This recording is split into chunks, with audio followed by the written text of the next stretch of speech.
कभी कॉल रात के, कभी सस्पेंशन का डर, कभी सवाल हालात। कागजों में लिख दी हमारी कहानी, पर जमीन पे हम ही हैं असली निगहबानी। जो लौट गए वो भी अपने ही हैं, डर से झुके हैं पर टूटे नहीं हैं। आज नहीं तो कल वो भी समझेंगे, इस सब के रास्ते डर से बड़े हैं। हम झुकेंगे नहीं, हम रुकेंगे नहीं, हम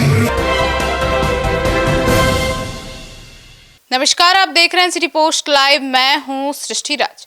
बिहार के सीओ आर पार के मूड में हैं। वो पिछले सप्ताह से सामूहिक अवकाश पर हैं। उनके सामूहिक अवकाश पर जाने से पूरे बिहार में भूमि राजस्व विभाग का कामकाज ठप पड़ा है। प्रशासनिक कार्यों में परेशानी हो रही है। सरकार ने सीओ पर दबाव बनाने के लिए हर तरह के हथकंडे अपनाए, लेकिन वे अपनी मांग पूरी होने तक काम पर लौटने को तैयार ही नहीं है। उनका कहना है कि सरकार की तुगलकी कार्रवाई से उनके इरादे और मजबूत हुए हैं। अब आइए विस्तार में जानते हैं कि क्या कुछ है यह पूरा मामला। इसके बारे में चीफ एडिटर श्रीकांत प्रत्युत्तर से। सर, बिहार के सीओ काम पर लौटने को तैयार नहीं है। भूमि राजस्व विभाग के सारे जो कामकाज है वो ठप है। पहले हम चर्चा को आगे बढ़ाएं, पहले वो वीडियो दिखा दीजिए कि बिहार राज्य सेवा के कर्मचारियों का, अधिकारियों का महाजुटान कैसे हुआ है और किस तरह के वो गाने गा रहे हैं। उन्होंने गाना बनाया है अपने इस अवकाश को लेकर, इस लड़ाई को लेकर, और वो गाना गा रहे हैं और कितने जोश में हैं। कभी धमकी, कभी कॉल रात के, कभी सस्पेंशन का डर, कभी सवाल हालात। कागजों में लिख दी हमारी कहानी, पर जमीन पे हम ही हैं असली निगहबानी। जो लौट गए वो भी अपने ही हैं, डर से झुके हैं पर टूटे नहीं हैं। आज नहीं तो कल वो भी समझेंगे, इस सब के रास्ते डर से बड़े हैं। हम झुकेंगे नहीं, हम रुकेंगे नहीं, हम बिकेंगे नहीं, हम झुकेंगे नहीं। हम है जमीन के रखवाले, सिस्टम की असली रीढ़। ना हम सत्ता से बड़े, ना किसी से कम भीड़। हमने ही संभाला है हर संकट का भार, फिर क्यों हम पे ही उठता है हर बार सवाल। ये लड़ाई किसी कुर्सी की नहीं, ये पहचान की है, ये हक की यकीन। आज अगर चुप रहे तो कल खो देंगे, जो बन के आए थे वो ही छोड़ देंगे। जो डर के लौटे हैं उन्हें आवाज दो, ये लड़ाई उनकी भी है, उन्हें साथ लो। ना कोई गद्दार है, ना कोई कमजोर, बस हालात ने बनाया है उन्हें मजबूर। हम झुकेंगे नहीं, हम रुकेंगे नहीं। तो आपने देख लिया कि बिहार राज्य सेवा के का महाजुटान की तस्वीर आपने देख लिया, और DCLR पद को लेकर ये टकराहट है। सीओ का कहना है कि भाई जो DCLR का पद है वो बिहार राज्य सेवा के अधिकारियों को मिलना चाहिए, मतलब प्रमोशन उनका होना चाहिए, तो उनको पद मिलना चाहिए। लेकिन बिहार सरकार ने कुछ उल्टा ही कर दिया है। बिहार प्रशासनिक सेवा को आवंटित कर दिया है ये पद। तो अब इनका कहना है कि भाई हम जीवन भर क्लर्क का काम करते रह जाएंगे, हमको प्रमोशन मिलेगा, हमको कैसे मिलेगा? मतलब सीओ की मांगों को सरकार पूरा नहीं कर पा रही है। नहीं, अब उनका सबसे प्रमुख पद क्या है? DCLR का। और DCLR के पद पर बिहार सरकार ने बिहार राज्य सेवा के कर्मचारियों को, अधिकारियों को पोस्टिंग करना शुरू कर दिया है। तो उनका कहना है कि भाई जिस पद पर हमारा हक है उस पर आप बिहार राज्य प्रशासनिक सेवा के अधिकारियों को पोस्टिंग कैसे कर सकते हैं? उसी को लेकर लड़ाई है। और सामूहिक अवकाश पर सीओ हैं बिहार भर के, और पूरे बिहार में कामकाज ठप है। देखिए, सीओ का काम तो ऐसा लगता है कि केवल भूमि और राजस्व से जुड़ा हुआ है, लेकिन सच्चाई ये है कि कोई ऐसा काम ही नहीं है शासन प्रशासन का जिससे सीओ नहीं जुड़ा हो। हाँ, अतिक्रमण अभियान चलाना है, सीओ चलाएगा, ठीक है। कोई रैली और धरना प्रदर्शन निकल रहा है तो वहाँ बागडोर सीओ संभालेगा।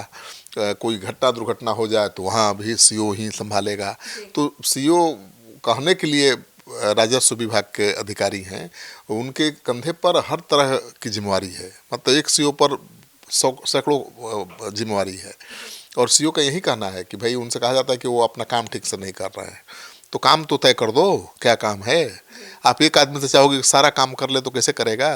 कानून विभाग का काम है तो सीओ ही करेगा, आपदा प्रबंधन विभाग से जुड़ा काम है तो सीओ ही करेगा, है शासन प्रशासन का काम है सीओ ही करेगा, अतिक्रमण अभियान चलाना है तो सीओ ही करेगा, है जमीन की मापी करवाना है सीओ ही करेगा, जमीन का दाखिल खारिज करना है सीओ ही करेगा।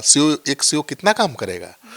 तो इसको लेकर तो लड़ाई चलती ही रहती है सीओ की, लेकिन इस बार लड़ाई है डीसीएलआर पद को लेकर कि डीसीएलआर का जो पद है वो बिहार राज्य सेवा के अंदर आना चाहिए, न कि बिहार प्रशासनिक सेवा का। तो बिहार प्रशासनिक सेवा के अधिकारियों की पोस्टिंग हो रही है डीसीएलआर के पद पर, उसको लेकर सीओ आर पार के मूड में है। और ये महाजुटान आप देख ही रही हैं कितना जोश है उनमें, उन्होंने गाना बना दिया है। सर, तो ऐसे में उप मुख्यमंत्री ने तो आश्वासन भी दिया था कि उनकी मांगों को मान लिया जाएगा, फिर क्यों सामूहिक अवकाश पर जाने की नौबत आ गई। देखो सीओ का कहना है कि पटना हाई कोर्ट का भी एक आदेश है, उनकी एक सूत्री मांग है डीसीएलआर का पद, और उनका कहना है कि राज्य सेवा नियमावली और पटना हाई कोर्ट के CWJC नंबर 5602 के आदेश के आलोक में डीसीएलआर का पद बिहार राज्य सेवा के पदाधिकारियों को सौंपना होगा। लेकिन बिहार सरकार ने क्या किया है कि इसे बिहार प्रशासनिक सेवा के अधिकारियों को सौंप दिया है, और इसी को लेकर लड़ाई है। डिप्टी सीएम ने उनको आश्वासन दिया था पिछले 5 फरवरी को आश्वासन दिया था जब सीओ हड़ताल पर गए थे, और उनके आश्वासन पर ही इन्होंने अपना काम शुरू किया था। इन्होंने डिप्टी सीएम ने कहा था कि ठीक है भाई डीसीएलआर पद पर अब सीओ ही नियुक्त किए जाएंगे।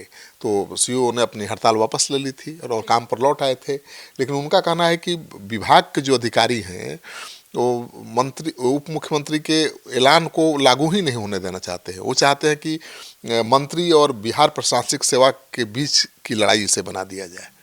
मंत्री चाहते हैं कि भाई ये जो पद है डीसीएलआर का वो बिहार राज्य सेवा के अधीन आए, और लेकिन सरकार ने किया क्या है कि इसको बिहार प्रशासनिक सेवा के अधिकारियों के अधीन दे दिया है। मंत्री उप मुख्यमंत्री चाहते हैं कि इसमें चेंज हो, बदलाव हो, सीओ की मांग मान ली जाए। लेकिन सीओ का ये फीलिंग है कि उप मुख्यमंत्री तो समाधान चाहते हैं, लेकिन जो विभाग के अधिकारी हैं वो समाधान नहीं चाहते हैं और वो कंफ्यूज कर रहे हैं। सरकार ने तो धमकाने के लिए 3 सीओ को निलंबित भी कर दिया। बिल्कुल 3 सीओ निलंबित किए जा चुके हैं, और जो सीओ संघ से जुड़े हुए हैं उनकी कुंडली खंगाली जा रही है कि किसी तरह से उनके गर्दन दबोच ली जाए। मतलब उनके खिलाफ सबूत जुटाए जा रहे हैं, उनके खिलाफ डीएम को कार्रवाई करने के लिए कहा जा रहा है। तो सीओ का कहना है कि भाई तो ये तो गुंडागर्दी है, वो भी अधिकारी हैं और वो अपने मांग न्याय के लिए लड़ाई लड़ रहे हैं, अपने हक की लड़ाई लड़ रहे हैं, और उनको अब फंसाने की कोशिश हो रही है। तो सीओ भी झुकने के मूड में नहीं है। उनका कहना है कि 3 सीओ के निलंबन से उनकी एकजुटता और बढ़ी है, और उनका जो है ना जज्बा और मजबूत हुआ है। और देख ही रही है कि जिस तरह से वो एक तरह जुटान जो हुआ है उनका, जिस तरह से वो गाने गा रहे हैं, जिस तरह से उनका जोश दिख रहा है, वो लग रहा है कि वो झुकने वाले हैं। उनके सामने तो शासन प्रशासन पस्त नजर आ रही है। और भाई शासन प्रशासन का सारा काम सीओ ही करता है। कोई भी काम हो, ब्लॉक लेवल से लेके डिस्ट्रिक्ट लेवल तक सारा काम। अब डीएम साहब का कोई काम होगा तो कहेंगे कि ठीक है एसडीओ को सौंप देंगे, एसडीओ साहब क्या करेंगे, वो सीओ को सौंप देंगे। मतलब घूम फिर के सीओ के पास, सीओ के कंधे पर ही सारी जिम्मेवारी आ जाती है। तो सीओ अपना काम तो करता ही है, राजस्व और भूमि से जुड़ा हुआ। उसके अलावा वो शासन प्रशासन के हर काम में हाथ बटाता है। और सीओ ही एक ऐसा पद है, एक ऐसा अधिकारी होता है जिसके नहीं रहने से शासन प्रशासन का सारा कामकाज प्रभावित हो रहा है। और ये आर पार के मूड में है सीओ। तो उनका कहना है भाई कि उनकी मांग तो बिल्कुल जेन्युइन है, हाई कोर्ट का आदेश है कि भाई जो डीसीएलआर का पद है उनको मिलना चाहिए, लेकिन आपने बिहार प्रशासनिक सेवा के अधिकारियों की पोस्टिंग वहाँ शुरू कर दी है।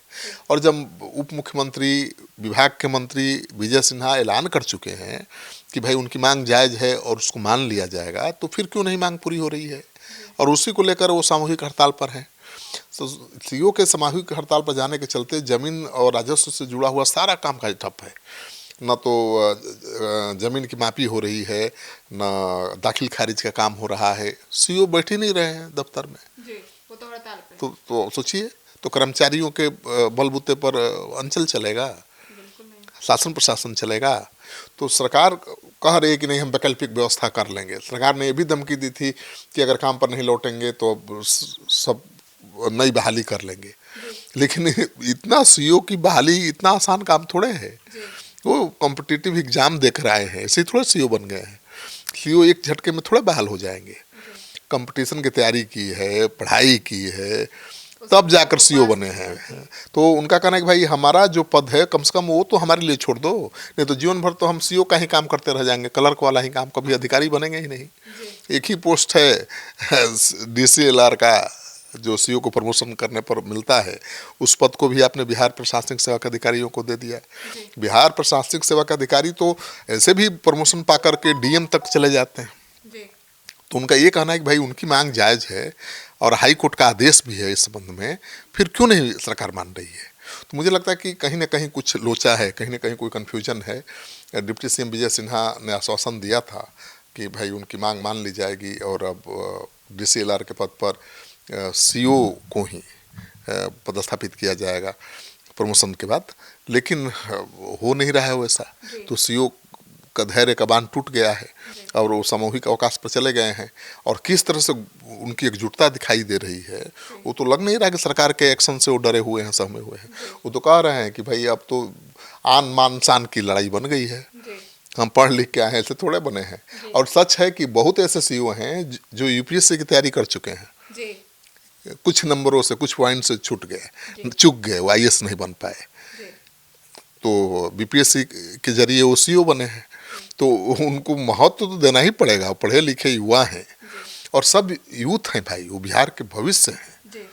तो सीओ को डंडा से थोड़े आप हाँक सकते हैं। हाँ, जो सीओ भ्रष्ट हैं, आरोप लगता है कि सीओ भ्रष्ट हैं, भ्रष्टाचार की शिकायतें बहुत हैं, तो सीओ तो कह रहा है, सीओ संघ तो कह रहा है कि भाई जो भ्रष्ट उनके खिलाफ कार्रवाई करिए ना, कौन रोक रहा है? लेकिन आप जनरलाइज मत करिए। पहले मंत्री से ही लड़ाई हो गई थी, क्योंकि मंत्री जन संवाद कार्यक्रम चला रहे थे, जनता और अधिकारियों को बैठाकर दरबार चला रहे थे और वहीं पर फटकार लगाते थे सीओ को।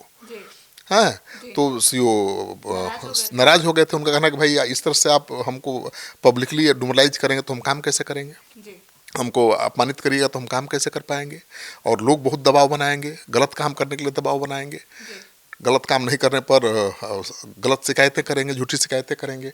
तो उनका कहना है कि हमको थोड़ा मर्यादा में रहकर अपने मान सम्मान को बचाते हुए, हाँ, काम करते हुए काम करने की आज़ादी दी जाए, न कि हमको चोर और निकम्मा समझ लिया जाए। तो उनकी मांग जायज़ है कि आप जनरलाइज थोड़े कर सकते हैं। जो सीओ भ्रष्ट है वो तो पकड़ा ही जा रहा है, छुपने वाली बात है। अरबपति सीओ भी पकड़े ही जा रहे हैं, और कौन किस विभाग में भ्रष्ट अधिकारी नहीं है। लेकिन इसका मतलब ये नहीं कि हम कह दें कि सारे सीओ भ्रष्ट हैं। अरे कुछ ईमानदार है तब तो काम आगे चल रहा है। तो मुझे लगता है कि सरकार को सोचना चाहिए, सीओ की मांग अगर जायज़ है तो उस पर विचार होना चाहिए। नहीं तो ऐसे ही सीओ हड़ताल पर, अवकाश पर रहेंगे तो जनता को तो बहुत नुकसान हो रहा है, बहुत परेशानी हो रही है। तो सुना आपने, तो अब आर पार के मूड में है सीओ और अब देखना होगा कि सरकार क्या करती है। आपकी क्या राय है कमेंट सेक्शन में जरूर बताइएगा। धन्यवाद।